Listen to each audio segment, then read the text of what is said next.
Bismillahirrahmanirrahim. Assalamualaikum warahmatullahi wabarakatuh. Selamat pagi anak-anak ibu semuanya. Bagaimana kabarnya pagi ini? Sehat? Alhamdulillah.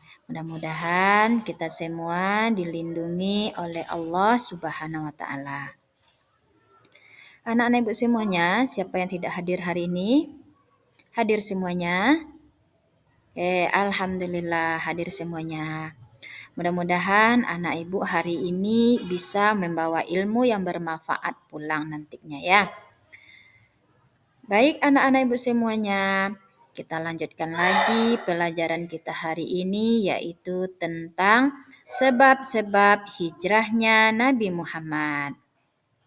Tahukah anak ibu apa itu hijrah? Dan siapa pula itu Nabi Muhammad? Hijrah itu bisa dikatakan dengan pindah atau berpindah tempat. Sedangkan Nabi Muhammad itu adalah Rasul kita yang terakhir atau suri teladan bagi umat Muslim. Baik anak ibu semuanya.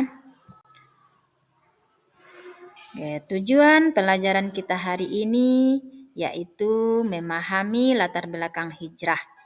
Yang kedua, mengidentifikasi faktor penyebab hijrah. Yang ketiga, menilai pengaruh faktor-faktor tersebut. Dan yang keempat, mengapresiasi makna hijrah dalam sejarah Islam. Dan selanjutnya, menganalisis baiat akidah dan dampaknya. Yang selanjutnya, mengenal konsekuensi sosial dan ekonomi hijrah. Itu tujuan pembelajaran kita. Sebab-sebab hijrahnya Nabi Muhammad Sallallahu Alaihi Wasallam. Hijrah Nabi Muhammad Sallallahu Alaihi Wasallam ke Madinah merupakan peristiwa penting dalam sejarah Islam. Peristiwa ini terjadi pada tahun 622 Masehi. Setelah 13 tahun beliau berdakwah di Mekah. Hijrah Nabi Muhammad dari Mekah ke Madinah ini menjadi peristiwa besar bagi umat Islam. Kisah itu punya makna yang mendalam bagi muslimin di dunia. Peristiwa itu kemudian menjadi awal tahun kalender Islam dan diperingati hingga saat sekarang ini. Faktor-faktor penyebab hijrahnya Nabi Muhammad Sallallahu Alaihi Wasallam. Ada 4 faktor yang menyebabkan Rasulullah ini untuk berhijrah atau untuk pindah. Yang pertama, itu perintah langsung dari Allah Subhanahu wa taala. Setelah Nabi Muhammad menerima perintah untuk mengerjakan salat 5 waktu, barulah Allah memerintahkan Nabi Muhammad ini untuk hijrah. Yang kedua, wafatnya istri dan paman Nabi. Yang ketiga, tekanan dari kaum kafir Quraisy. Yang keempat, adanya jaminan keamanan dari penduduk. Itu 4 faktor yang menyebabkan hijrahnya Nabi Muhammad Sallallahu Alaihi Wasallam. Itu yang pertama, faktor Rasulullah ini hijrah yaitu perintah langsung dari Allah Subhanahu wa taala. Ketika rapat berlangsung, para pemuka Quraisy, Allah menurunkan wahyu kepada Nabi Muhammad Sallallahu Alaihi Wasallam, yaitu Al-Quran surat Al-Anfal ayat 30. Sesudah malaikat Jibril menyampaikan wahyu tersebut, ia berkata kepada Nabi Muhammad, apa yang dikatakannya?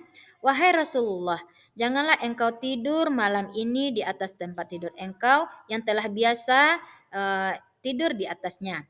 Sesungguhnya Allah menyuruh engkau supaya berangkat hijrah ke Yastrib. Itu yang disampaikan oleh malaikat Jibril kepada Nabi Muhammad. Yang kedua sebabnya itu wafatnya istri dan paman. Kepergian dari Abu Talib memberikan peluang kepada kaum kafir Quraisy untuk melakukan tindakan yang menjadi-jadi kepada Nabi Muhammad dan para pengikutnya. Kaum kafir Quraisy semakin gila untuk melancarkan intimidasinya kepada kaum muslimin. Yang ketiga, faktornya adalah tekanan kaum kafir Quraisy. Kaum kafir Quraisy mendengar bahwa orang-orang Yastrib telah banyak memeluk agama Islam. Orang-orang di Yastrib juga mengadakan perjanjian tolong-menolong dengan beliau serta sanggup menyampaikan dukungan kepada Nabi Muhammad SAW. Sehingga orang kaum kafir Quraisy ini bertambah marah. Setiap hari Nabi Muhammad SAW menerima berita dari sahabat-sahabatnya yang dianiaya oleh kaum kafir Quraisy. Oleh sebab itu, Rasulullah SAW memerintahkan sebagian sahabatnya untuk hijrah atau pindah ke Yastrib supaya bisa menolong para sahabat yang lainnya. Selanjutnya, sebab pindahnya atau hijrahnya Nabi Muhammad ini yaitunya adanya jaminan keamanan dari penduduk. Apa pula maksudnya adanya jaminan keamanan dari penduduk ini? Pada suatu malam, Rasulullah bertemu dengan gerombongan orang Yastrib yang berjumlah 6 orang. Mereka berasal dari keturunan Khazraj. Setelah memperkenalkan diri, Rasulullah mengajak mereka untuk memeluk agama Islam. Mereka langsung menerima ajakan beliau. Peristiwa ini terjadi pada tahun ke-11 dari kenabian. Merekalah orang Yastrib yang pertama masuk Islam. Karena diajaknya orang-orang yang berenam dari rombongan Yastrib ini untuk memeluk Islam, jadi ada jaminan keamanan dari penduduk mereka. Selanjutnya, Baikat Aqabah. Mereka berenam kemudian meninggalkan Mekah menuju Yastrib dan menyiarkan agama Islam di tengah-tengah masyarakat Yastrib. Mereka berjanji akan kembali lagi pada musim haji yang akan datang. Pada musim haji tahun ke-12 dari kenabian, mereka benar-benar datang memenuhi janjinya. Mereka datang bersama dengan 7 orang dari Yastrib. Nabi Muhammad SAW membaiat mereka di Bukit Aqabah. Baiat ini disebut dengan Baiat Aqabah pertama. Selanjutnya, pemboikotan dari kaum Quraisy. Faktor lain yang mendorong sebabnya Nabi Muhammad ini hijrah dari kota Mekah ke Madinah, yakni adanya pemboikotan yang dilakukan oleh kaum Quraisy kepada Rasulullah dan para pengikutnya. Pemboikotan yang dilakukan kepada mereka di antaranya mereka melarang mengadakan perdagangan dan bisnis dengan mendukung Nabi Muhammad. Yang kedua, tidak ada seseorang yang berhak mengadakan ikatan perkawinan dengan orang muslim. Yang ketiga, melarang keras untuk bergaul dengan kaum muslimin. Musuh Nabi Muhammad harus didukung dalam berbagai keadaan bagaimanapun.